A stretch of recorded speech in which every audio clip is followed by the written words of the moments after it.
Lihat ini para santri, periksa dalam Fatawi Ibnu Hajar. Bagaimana pendapat Ibnu Hajar tentang kemuliaan ilmu dan kemuliaan siyadah. Keturunan Nabi asli. Ini yang asli, bukan yang palsu. Kata Syekh Ibnu Hajar bahwa anak perempuan seorang alim tidak sekufu dibanding dengan anak seorang sayyid turunan Nabi yang asli yang bodoh. Jadi bapaknya sayyid ini bodoh, punya anak laki-laki. Di sini ada anaknya kiai, punya anak perempuan. Maka ini ada mulkafa'ah bainahuma, tidak satu derajat di dalam pernikahan. Apabila perempuan anak kiainya ini tidak rela, tidak suka, maka bapaknya tidak boleh mengijbar. Kan di dalam madzhab Syafi'i ada yang disebut wali mujbir. Wali mujbir adalah seorang ayah dan kakek yang bisa mengawinkan anak perawan tanpa seizin daripada anak perawannya itu, dengan syarat dinikahkan dengan orang yang berprestasi, yang satu kufu. Jika dinikahkan dalam keadaan ijbar itu tidak satu kufu, maka anaknya bisa lapor kepada hakim bahwa dia tidak setuju. Itu dalam madzhab Syafi'i. Jadi walaupun ada privilege bagi ayah kandung dan kakeknya, yaitu bisa menikahkan tanpa izin,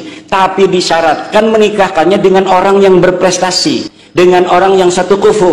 Tidak boleh menikahkan dengan orang yang sembarangan. Tapi kalau si anak perempuannya ini senang, walaupun tidak satu kufu, tidak satu derajat, sah nikahnya. Itu dalam fikih begitu. Tidak seperti Ba'lawi ini.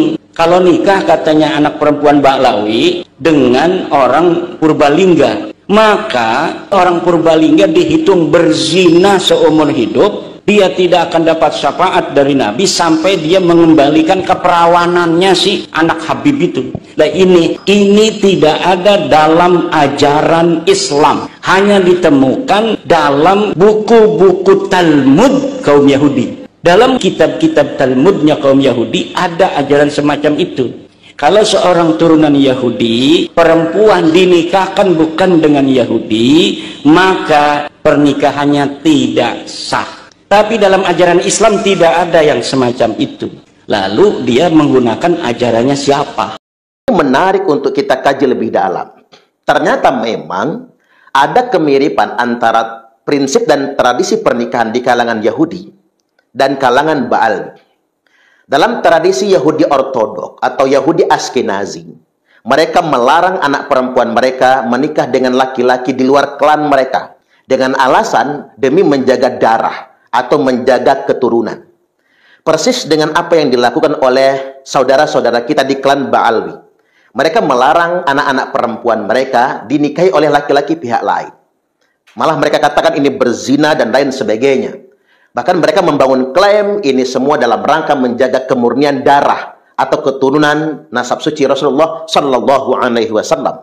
Karena mereka memang mencangkukkan nasabnya kepada nasab mulia keturunan Nabi Sallallahu Alaihi Wasallam. Namun setidaknya ini merupakan petunjuk bagi kita untuk mengidentifikasi kalau mereka ini memang sama persis. Jadi menyukai pernikahan dalam lingkup klan sendiri atau kalangan kelompok mereka sendiri. Dan cenderung melarang menikah dengan pihak lain. Kemudian yang berikutnya, ini juga didasarkan kepada satu asumsi. Karena mereka merasa klan mereka lebih tinggi, lebih mulia daripada semua ras yang ada di muka bumi ini. Dan itulah sebetulnya karakteristik dari ideologi keyakinan kaum Yahudi Askenazi. Kaum Yahudi Askenazi merasa mereka adalah manusia paling istimewa di muka bumi ini. Merasa paling diistimewakan oleh Tuhan. Tidak ada satupun klan, tidak ada satupun keluarga atau keturunan yang sekufu, yang setara dengan mereka. Inilah keyakinan kaum Yahudi. Itulah mengapa kemudian di mana-mana kita mendapati arogansi kaum Yahudi. Nah, yang semacam ini kemudian menjadi mirip dengan arogansi kalangan Ba'al, di mana mereka merasa menjadi ras paling baik, ras paling mulia, bahkan mereka merasa menjadi warga agama kelas 1. Di mana-mana mereka membangun klaim, tidak ada satupun ras, klan, atau kelompok tertentu yang kastanya berada di atas mereka. Atau bahkan tak ada satupun yang setara dengan mereka. Mereka selalu membangun klaim dan indoktrinasi, dogma-dogma di hadapan jamaah, kalau mereka adalah klan atau darah yang lebih mulia daripada manusia pada umumnya. Mereka kemudian mengglorifikasi nasab mereka sebagai nasab yang paling istimewa. Inilah yang membuat mereka sama persis dengan karakteristik orang Yahudi. Nah, kemudian yang berikutnya, Yahudi punya karakter. Tidak semua orang bisa menganut agama Yahudi. Agama ini memang berbeda dengan agama yang lain, seperti Islam, kemudian Protestan, Katolik, Hindu, Buddha, yang bersikap welcome menerima siapapun yang hendak memasuki agamanya. Namun di kalangan Yahudi, tak setiap orang bisa masuk ke agama mereka. Karena bagi mereka yang berhak masuk dan bersama mereka adalah orang yang satu darah dengan mereka. Itulah mengapa di kalangan Yahudi tidak ada yang namanya rekrutmen atau dakwah mengajak orang untuk masuk ke kelompok mereka. Nah, ini menarik untuk kita kaji sebetulnya. Di mana agama Yahudi ini tidak berhenti hanya pada ajaran saja. Tapi agama ini dibangun berdasarkan nasab atau keturunan. Yang tak sembarang orang bisa bergabung menjadi bagian dari agama Yahudi kalau dia tidak punya darah, yakni darah Yahudi itu sendiri. Itulah mengapa kemudian mereka menempatkan kalangan-kalangan non-Yahudi yang bukan ras Yahudi, yang bukan darah Yahudi, mereka tempatkan sebagai muhibbin, pencinta mereka. Nah, ini jadi semakin mirip dengan kelakuan dari oknum-oknum di klan Ba'alwi, di mana mereka jelas membangun klaim orang-orang yang non-Ba'alwi selamanya tidak akan bisa menjadi Ba'alwi, karena ini urusan darah, urusan nasab. Namun ketika orang ingin bergabung dengan Ba'alwi, maka mereka harus menjadi muhibbin, di mana para muhibbin ini lantas kemudian diperlakukan layaknya seorang budak, yang mereka bangun sebuah dogma keyakinan, siapapun yang mencintai Habib taken for granted, mencintai sepenuhnya tanpa penolakan, maka para muhibbin ini dijamin masuk ke dalam surga. Cukup menjadi followersnya Habib, mencintai Habib, kan begitu, tanpa kritik, mencintai sepenuhnya, maka nanti dijanjikan mendapatkan syafaat. Sampai di sini kita semakin tercerahkan betapa miripnya tradisi seperti ini dengan dogma-dogma yang dibangun oleh kalangan Yahudi Ortodok atau Yahudi Askenazi. Terkait dengan persoalan pernikahan ini, saya menjadi semakin yakin dengan klaim yang mengatakan klan Ba'alwi adalah klan yang sama persis dengan kemampuan Yahudi dalam menjaga darah dan keturunan. Karena memang mereka melarang pernikahan anggota keluarga mereka, khususnya perempuan, dengan pihak luar. Kita lanjut ulasan berikutnya. Dikarenakan memang DNA keturunan Bani Ba'alwi terjaga. Sampai-sampai ada yang membuat pernyataan bahwasanya DNA Bani Ba'alwi itu mengejutkan dan menakjubkan. Karena memang DNA Bani Ba'alwi itu bisa 100% terjaga hingga 800 tahun lamanya. Jadi selama 8 abad atau 800 tahun tidak ada perbedaan satupun dari 11 uji DNA tersebut. Ini artinya mereka semua pasti asli keturunan dari satu kakek dalam waktu sekian ratus tahun. Jadi pakar DNA ini takjub ini. Bani Ba'alwi itu terbukti adalah keturunan dari satu kakek selama 800 tahun lamanya. Saking terjaganya. Nah, mengapa ini terjadi? Dikarenakan memang dalam tradisi Bani Ba'alwi ada larangan menikah dengan laki-laki di luar klan mereka. Mereka membangun klaim bahwasanya Syarifah tidak boleh dinikahi oleh laki-laki non-Habib. Inilah yang kemudian membuat DNA keturunan Bani Ba'alwi itu identik, sama persis, hingga 800 tahun lamanya. Bahkan ada klaim bahwasanya siapapun laki-laki yang menikahi Habibah, maka ibadahnya tidak akan diterima atau ibadahnya tertolak hingga hari kiamat, kecuali dia bisa mengembalikan keperawanan Habibah tersebut. Ini artinya memang ada semacam doktrin yang ditanamkan, siapapun yang menikahi Habibah itu berdosa. Bagaimanapun ketaatannya dalam beribadah, selamanya tidak akan diterima. Klaim ini, doktrin ini ditanamkan. Inilah yang membuat kemudian Bani Ba'alwi tidak akan menikahkan perempuan-perempuan mereka kepada non-Habib. Kita anggap bahwa keturunannya Nabi Muhammad ini cuma Habib saja, sedangkan Syarifah enggak. Sehingga kita berani kurang ajar dengan Syarifah. Kita berani mengentengkan Syarifah, bahkan berani mengawini Syarifah. Al-Habib Salim guru daripada Habib Hasan Beliau mengatakan seorang yang bukan habaib, bukan daripada Bani Alawi, menikahi Saripah yang darahnya bersambung dengan Nabi Muhammad SAW, sampai hari kiamat ibadahnya ditolak oleh Allah Subhanahu wa taala, terkecuali bisa mengembalikan keperawanan Saripah tersebut. Inilah yang membuat kemudian secara genetika klan ini akan terjaga gen keturunannya. Karena memang terpelihara sedemikian rupa. Mereka betul-betul menjaga nasab silsilahnya.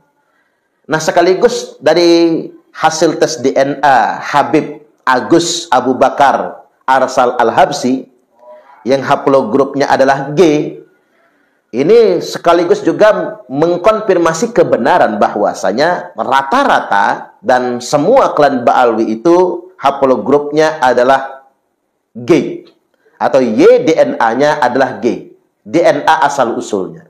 Nah, terkait dengan G ini, kalau kita mengutip pernyataan ahli DNA, G ini bukanlah keturunan Nabi. Karena kalau keturunan Nabi, maka harus mengambil Y DNA dari jalur mulai dari Nabi Ibrahim, Nabi Ismail, kemudian sampai kepada Banu Abdi Manaf, Banu Abdul Muthalib, sampai kepada DNA Imam Ali karramallahu wajhah, di mana DNA asal usulnya keturunan ini J1. Maka para ahli DNA menyimpulkan setidak-tidaknya kalau mau sah sebagai keturunan Nabi secara ilmu genetika, haplogrup DNA-nya mesti J1. Kalau G berarti dia bukan keturunan Nabi. Saya ulangi, kalau Y DNA-nya G, maka sudah dipastikan dia bukan keturunan Nabi. Seperti yang diketahui oleh kita semua, termasuk oleh klan Ba'alwi, Y DNA mereka adalah G semua. Dan ini kalau kata ahli, terjaga selama 800 tahun lamanya. Tidak pernah berubah. Karena memang pola pernikahan yang memang terjaga sedemikian rupa. Nah, G itu apa? Kalau kita coba baca-baca tentang haplogrup G, sini Anda bisa klik di Wikipedia misalnya untuk mendapatkan informasi cepat. Wikipedia haplogrup G strip M201. Haplogrup G M201 adalah haplogrup kromosom Y manusia. Haplogrup ini merupakan salah satu dari dua cabang haplogrup induk GHIJK. Yang lainnya adalah HIJK. Nah, ini kode-kode yang sangat dimengerti oleh para ahli DNA. Cuman yang menarik di sini, kemudian dikutipkan tokoh-tokoh besar dunia yang memiliki haplogrup Y-DNA-nya itu G. Ya, ini di sini dikutipkan bahwasanya ada pria yang dikenal sebagai Otzi, yang jasadnya berasal dari milenium keempat sebelum Masehi. Lama banget ini ya. Ditemukan di perbatasan modern antara Austria dan Italia. Adalah anggota GL91. Kemudian banyak anggota dari apa yang disebutkan kekerabatan Bure, sebuah kelompok mirip klan yang menelusuri keturunannya dari seorang individu yang lahir di Swedia pada akhir abad ke-14 atau awal abad ke-15. Kemudian yang berikutnya Raja Richard III dari Inggris. Jadi Raja Inggris itu. Raja Richard III dari Inggris yang digali pada tahun 2012 adalah anggota G2. Kemudian Joseph Stalin ya, lahir di Losep Bessarionis the Jugasvili, adalah menurut tes genetik pada salah satu cucunya Alexander Burdonsky, anggota haplogrup Y-DNA G2 seterusnya. Kemudian ada Al Capone. Al Capone adalah seorang gangster dan pengusaha Amerika yang menurut Jenny.com adalah anggota haplogrup Y-DNA G P303. Kemudian yang berikutnya Yuya. Yuya adalah salah satu kakek buyut dari pihak ibu Tutankhamun, yakni haplotype yang diprediksi adalah G2A berdasarkan profil Y STR kuno. Yuya menjabat sebagai penasihat utama bagi Amenhotep III. Amenhotep III itu nama dari Fir'aun, kalau orang Islam menyebutnya Fir'aun. dan memegang jabatan seperti letnan raja dan penguasa kuda, gelarnya bapak para dewa. Karena ini dukun tukang sihirnya Fir'aun, sekaligus mertuanya. Mungkin merujuk secara khusus kepada dirinya sebagai ayah mertua Amenhotep III, jadi mertuanya Fir'aun. Di kota asalnya Akhmin, Yuya adalah seorang Nabi Min, dewa utama di daerah tersebut, dan menjabat sebagai pengawas ternak bagi dewa ini. Selanjutnya Larry Bird. Larry Bird ini adalah seorang eksekutif basket profesional Amerika, mantan pelatih dan mantan pemain untuk Boston Celtics.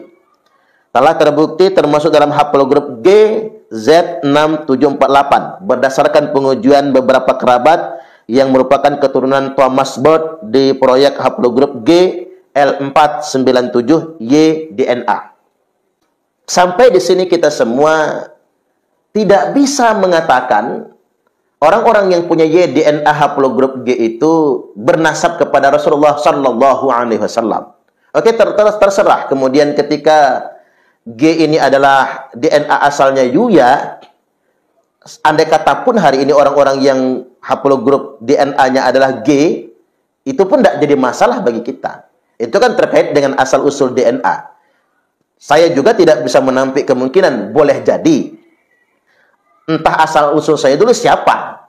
Jangan-jangan haplogrup saya juga G misalnya kan. Seandainya saya tes DNA. Tapi yang jelas hari ini secara ilmiah, berdasarkan ilmu genetika, ketika orang punya gen yang tidak sesuai dengan garis keturunan Bani Ibrahim atau Bani Ismail atau Bani Abdi Manaf, Bani Abdul Muthalib, sederhananya tidak sesuai dengan garis keturunan Nabiullah Muhammad sallallahu alaihi wasallam, dia jangan sekali-kali mengaku sebagai dzurriyyat Nabi. Jangan menyambungkan nasabnya kepada nasab Rasulullah sallallahu alaihi wasallam. Masalahnya ini sederhana sebetulnya terkait dengan klan Ba'alwi. Antum itu ngaku-ngaku sebagai cucu Nabi. Ini masalahnya. Dan pengakuan antum itu di berbagai macam ruang publik, di mana-mana. Dan bukan hanya berbicara di ruang publik sebagai Ani adalah cucu Rasulullah, dalam darah Ani mengalir darah Nabi, tapi juga kemudian jejak digitalnya bisa ditemukan di mana saja. Karena ini zaman modern, ada recordnya, ada rekamannya. Nah, tentunya memang adalah kewajiban kita semua sebagai sesama umat Islam untuk bertanya kembali, apa buktinya kalau antum itu adalah keturunan Nabi? Nggak boleh membiarkan begitu saja. Kembali seperti tes DNA yang telah dilakukan oleh Habib Agus Abu Bakar Arsal Al-Habsi, ini kan sebetulnya upaya mempertanyakan ulang. Apakah saya bisa membangun klaim kalau saya ini keturunan Nabi? Maksudnya kan sedemikian rupa. Nah, mestinya anak-anak Ba'alwi hari ini pun bertanya kepada orang tuanya, ayah, abi, abah. Kita ini bertahun-tahun lamanya diajari sebagai cucu Nabi. Tetapi bolehkah kita bertanya ulang, benarkah kita ini sebagai cucu Nabi? Ketika sudah ada hujah dan dalil berdasarkan kitab nasab tidak terbukti, kemudian berdasarkan tes DNA juga jauh tidak sesuai dengan DNA Nabi, maka dengan penuh mawas diri dan kesadaran, wajib berhenti mengaku sebagai dzurriyyat Nabi. Dan kita sebagai sesama umat Islam punya tanggung jawab untuk menghentikan ini semua. Dan ini penting sebagai pertanggungjawaban keilmuan. Untuk para kiai, para ulama tidak boleh berdiam diri saja. Apalagi memang sekelompok orang yang mengaku-ngaku sebagai cucu Nabi ini menunjukkan karakteristik perilaku yang bertentangan dengan ajaran Islam. Misalnya diantaranya satu, mereka merasa kastanya lebih tinggi daripada umat Islam pada umumnya. Ini fakta loh. Semua mereka itu kan merasa lebih tinggi derajatnya daripada kita semua. Kita nggak bisa berteman dengan orang yang merasa punya kelas, kasta, yang lebih istimewa daripada kita, nggak bisa. Ini kan bertentangan dengan ajaran Islam. Satu. Kemudian yang kedua, mereka sering menyebar cerita-cerita khurafat yang sama sekali tidak masuk akal dan melanggar syariat. Karena mengapa? Semua cerita khurafat ketika sudah mendobrak syariat itu merusak agama. Jadi nggak boleh kemudian dibangun dengan perspektif ma'rifat. Ma'rifat itu tidak juga bertentangan dengan syariat. Kemudian yang berikutnya, sebagian mereka suka mendawir, mengeksploitasi umat, minta-minta dan memperkaya diri, mengatasnamakan sebagai cucu Rasulullah Sallallahu Alaihi Wasallam. Kemudian yang keempat, mereka petantang-petenteng merasa menjadi majikan dan seperti preman. Tidak jarang kita melihat orang-orang kemudian dipersekusi dan kemudian dianiaya. Kita sangat ingin membalas kelakuan seperti ini. Tapi kemudian kita jadi melanggar hukum ketika kita membalas. Seakan-akan mereka ada di puncak kebenaran. Greget banget tuh ngelihat ketika orang-orang pribumi digebukin sama mereka, dipersekusi oleh Muhyiddin. Greget banget rasanya. Nah, mengapa kroco-kroco Muhyiddin itu berani melakukan itu semua? Karena mereka sudah terdoktrin, mereka membela cucu Nabi. Artinya memang sudah ada semacam korupsi nilai-nilai spiritualisme dengan sebuah klaim sebagai cucu Nabi yang akan menghancurkan peradaban ini. Ini nggak boleh dibiarkan. Coba buka kesadaran dan hati pikiran kita semua. Ini nggak boleh dibiarkan. Jadi jangan sampai kemudian ketika ada kiai ulama yang mendobrak ini semua, lantas kemudian malah dinyinyir. Malah kemudian difitnah yang bukan-bukan. Justru sebetulnya inilah perjuangan yang sesungguhnya. Jadi sekali lagi, kita ingin membangun kesadaran bersama. Berangkat dari tes DNA sukarela Habib Agus Al-Habsyi, mudah-mudahan semua keturunan Bani Ba'alwi juga mau secara sukarela untuk tes DNA. Kita juga sama, kita tetap jadi saudara. Kita nggak boleh musuhan, kita tetap saudara. Bangsa Indonesia ini adalah bangsa yang ramah, welcome dengan pendatang. Orang Cina, etnis Cina datang ke Indonesia, pada akhirnya orang Cina menjadi bagian dari bangsa Indonesia. Orang Arab datang ke Indonesia jadi bagian bangsa Indonesia. Orang Hadramaut diangkut Belanda, diangkut VOC, berduyun-duyun datang ke Indonesia, ente pada akhirnya kita jadi saudara. Anda pun menjadi bagian dari bangsa Indonesia. Nggak ada yang kita tolak. Jangankan bangsa Asia, orang Eropa aja, orang Jerman, orang Belanda aja yang pernah menjajah kita welcome kok. Orang Jepang saja yang pernah jahat sama kita welcome. Bangsa Indonesia ini adalah bangsa paling ramah sedunia internasional. Nggak ada yang mengalahkan keramahan bangsa Indonesia. Jadi Anda semua walaupun pendatang ke Indonesia, tidak perlu merasa khawatir. Indonesia ini bangsa yang sangat welcome dan bersahabat. Apalagi kita sudah ada pernikahan silang beranak pinak di Indonesia. Kita semua saudara, kita semua sebagai keluarga. Cuman satu pesan kami. Antum nggak perlu ngaku-ngaku cucu Nabi. Apalagi merasa derajat antum lebih mulia daripada kami semua. Itu yang nggak boleh. Itu pantangan dalam agama ini. Jangan sampai merusak agama. Dan semua orang berilmu, semua kiai wajib mengingatkan bab ini. Karena kalau tidak mengingatkan, apalagi menyembunyikan, sama saja kita telah mengkhianati keilmuan dan mengkhianati segenap santri dan umat kita sendiri. Mudah-mudahan bisa diambil hikmahnya. Sekali lagi, saya sangat sepakat dengan Kiai Idrus Ramli bahwasanya nasab Bani Ba'alwi adalah nasab yang paling terjaga di dunia internasional. Karena mereka melarang Habibah menikah dengan pihak luar, maka ahli DNA mengatakan selama 800 tahun lamanya DNA Bani Ba'alwi terjaga. Mereka berasal dari satu kakek dengan DNA Y, DNA-nya haplogrup G. Wallahul muwaffiq ila aqwamit thariq. Wassalamualaikum warahmatullahi wabarakatuh.